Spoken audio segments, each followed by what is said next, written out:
エンター。こんにちは、入り口です。今日の文法は N4 の文法、つもり、予定や意思を表す文法です。明日からダイエットするつもり。この人、明日からダイエットしません。はい、N4 の文法、つもり、予定、意思を表すんですけど、例えば、ご飯をいっぱい食べてお腹いっぱいになった人が明日からダイエットするつもりって言ったら、皆さんはどう思いますか？日本人はこう思います。絶対しないだろ。ダイエットしなさそうって思います。はい、その理由は、これは本人もちょっと冗談で言ってます。本当に緊急だったら、明日から絶対やらないとか、明日からやらないと本当にやばいんだよね、みたいな強調した言い方があるので、何々するつもりはもっと軽い感じがします。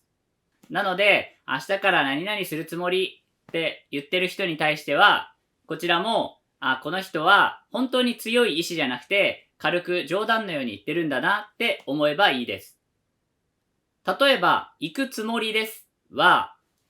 行きます。絶対行きますっていう強い意志や確定した予定ではなくて、行こうと思ってます。行こうと思っているというニュアンスです。これは第10課の何々と思いますの授業でも解説したんですけど、ニュアンスとしてはあまり強くないです。だから、行くつもりですと言った人に対しては、確定した予定や強い意志ではなくて、70% ぐらい、行くかもしれないよりはちょっと上。行くかもしれないが 50% なら、行くつもりは 70% ぐらいで考えればいいと思います。予定とつもりの違いなんですけど、予定は決まったスケジュールという感じで、つもりは自分の心の中で思っているだけという感じです。だから約束の力が予定の方が強くて、つもりの方が、自分の意思ですぐ変えられるので、緩い表現となっています。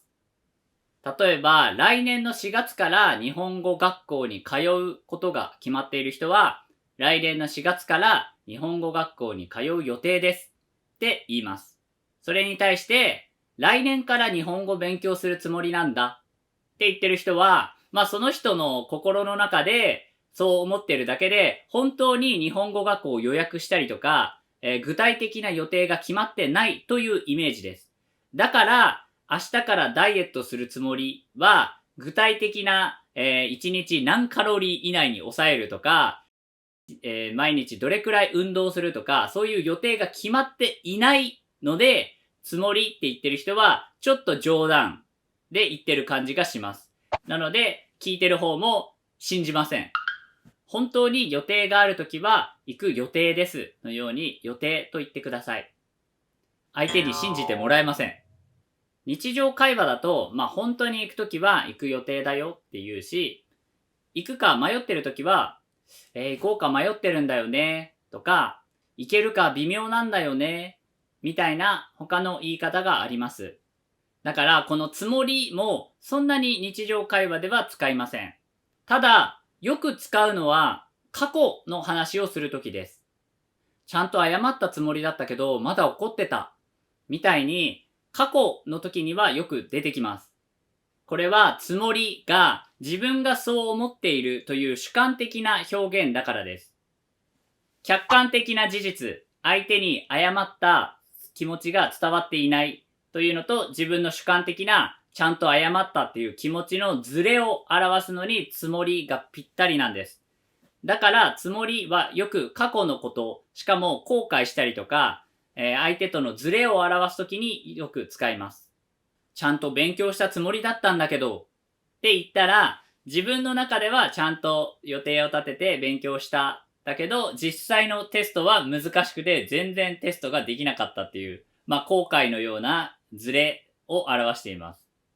日本人が怒るときによく使うフレーズがあります。それは、どういうつもりです。これは、相手の気持ち、相手の予定とか、相手の意思がわからない。相手が優柔不断、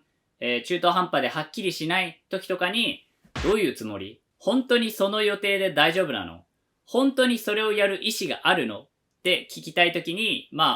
怒怒りながら聞きたいときに、どういうつもりっていうと、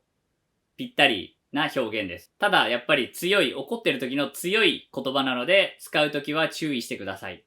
それでは、例文を挙げます。シャドーイングしてみてください。例文スタート。結構準備したつもりだったんだけど、全然ダメだった。今年こそ筋トレするつもりだったんだけど、全然やってない。ちゃんと練習するつもりだよ。日本行ったらバイトするつもり。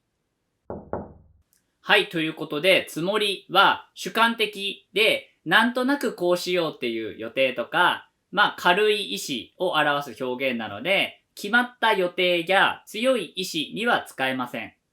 だから本当に決まってたこと、今日友達と遊ぶ予定だったんだけど、熱が出て行けなかった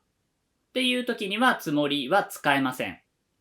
なので日常会話でつもりを使う機会はそんなに多くはないです。ちょっと使うときは難しいかもしれないですけど、このズレを表す後悔とかはすごい面白いし、冗談のように明日から勉強するつもりだからとか、来年には日本語ペラペラになってるつもりみたいに、ちょっと冗談のように言うと面白いので、ぜひ使ってみてください。それでは今日の授業はここまでです。入り口でした。エンター